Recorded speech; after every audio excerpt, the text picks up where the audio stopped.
Mesdames et messieurs, bonsoir et bienvenue sur votre émission Tour d'Horizon.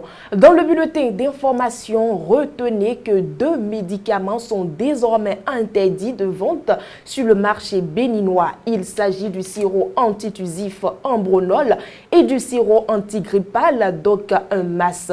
Ces produits fabriqués par le laboratoire Marion Biotech PVT.Ltd sont confirmés de qualité inférieure. Leur utilisation serait susceptible d'entraîner d'autres effets secondaires. Il est donc recommandé aux citoyens de ne pas les utiliser et d'alerter les autorités en cas de découverte sur le marché béninois.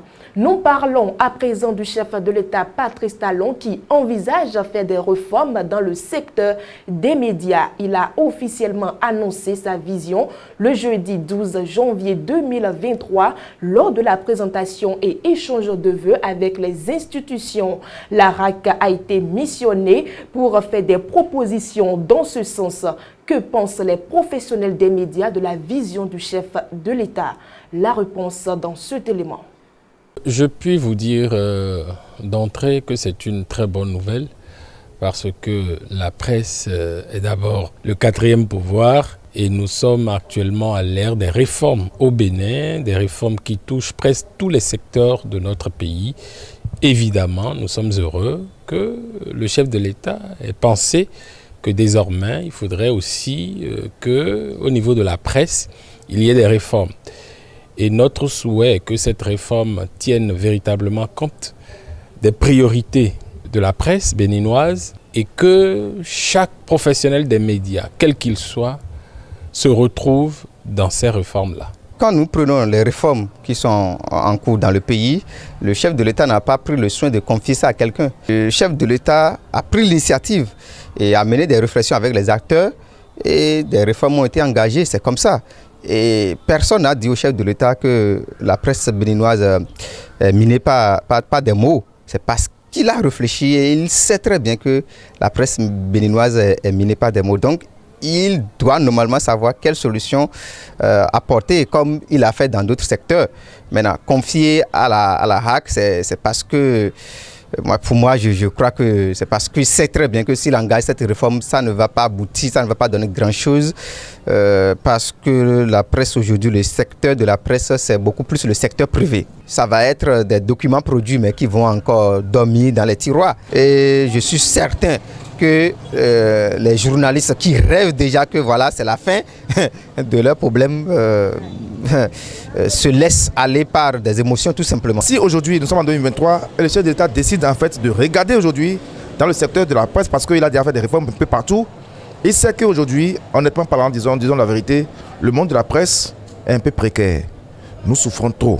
Alors que c'est nous qui fabriquons les ministres. C'est nous qui fabriquons le président de la République. C'est nous qui fabriquons en fait tout ce qui se passe au Bénin. Moi, mon souhait, c'est quoi? Il ne faudrait même pas qu'on termine en fait janvier. Que la HAC en fait agisse vite pour que déjà le 1er février 2023, que le rapport soit déposé au chef de l'État pour qu'il agisse vite. L'essentiel, c'est que je pense que le chef de l'État, dans une vision donnée, il veut accompagner la presse à travers une subvention pour voir en fait les difficultés que nous avons. Donc si aujourd'hui la HAC agit vite, en ayant bien sûr une synergisation entre l'UPMB et le CNPA, je pense que ça peut aller loin. Chers amis internautes, c'est la fin du bulletin d'information. Nous passons à présent au forum de discussion avec Charles Alban Daoui. Charles Alban Daoui, bonsoir. Bonsoir Latifat Kowe. Après les législatives du 8 janvier 2023, les démocrates se retrouvent avec 28 sièges, un résultat dont ils ne sont pas satisfaits et comptent faire des recours.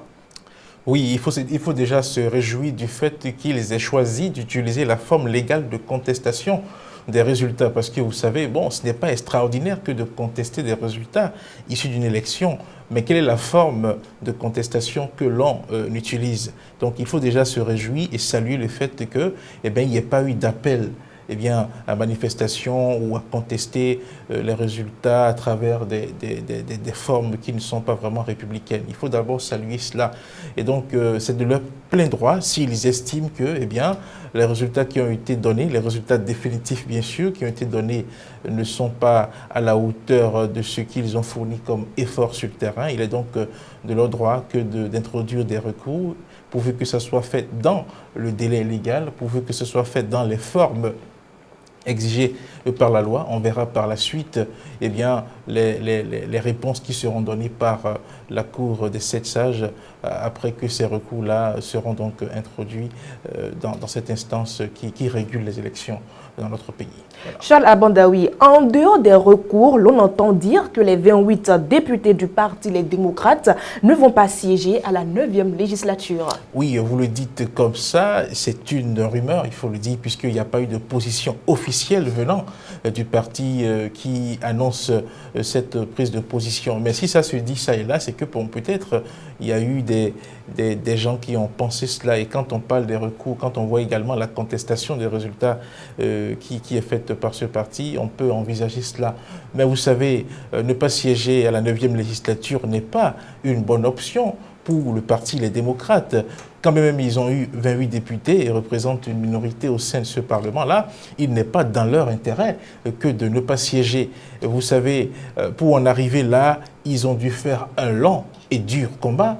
Et donc, décider de ne pas siéger, ce serait sacrifier, ce serait prendre pour imbécile, permettez-moi d'utiliser le mot là, tous ceux qui leur ont fait confiance et qui leur ont accordé ce suffrage, pour qu'ils aient franchi la barre des 10%, pour qu'ils aient ensuite les sièges qu'ils ont obtenus. Il faut voir tous ceux qui ont mis la main à la pâte à travers les cotisations, à travers des dons, à travers des mobilisations ça et là, pour permettre au parti de réunir les moyens financiers pour participer donc à cette élection. Il faut voir tous les efforts qui ont été consentis par les uns et les autres avant qu'ils n'obtiennent cela.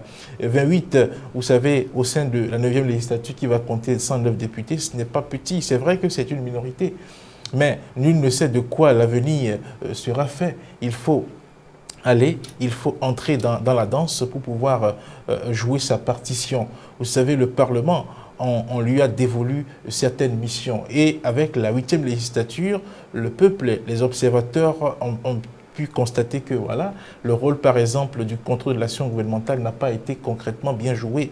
Vous voyez, même si les députés de cette législature-là disent autre chose, je pense que les 28 députés des démocrates peuvent se donner comme mission d'huiler la machine, de faire en sorte que eh bien, ce rôle-là du Parlement soit ressenti beaucoup plus pour la 9e législature. C'est une mission qu'ils doivent se donner et qu'ils ne doivent pas trahir.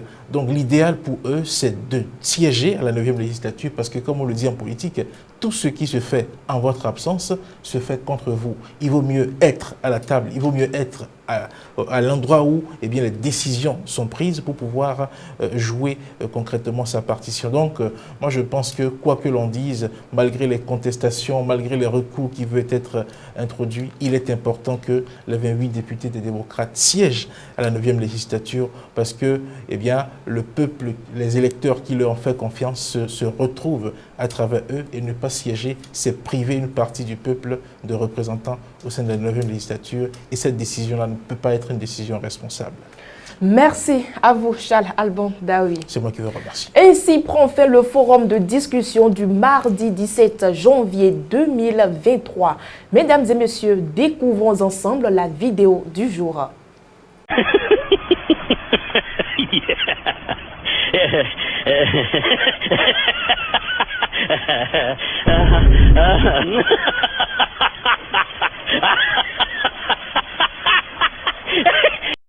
Durant ton séjour sur cette terre, évite d'être une partie des problèmes de ton prochain. Efforce-toi plutôt d'être une solution, car Dieu te demandera des comptes. Mesdames et messieurs, bien le bonsoir chez vous.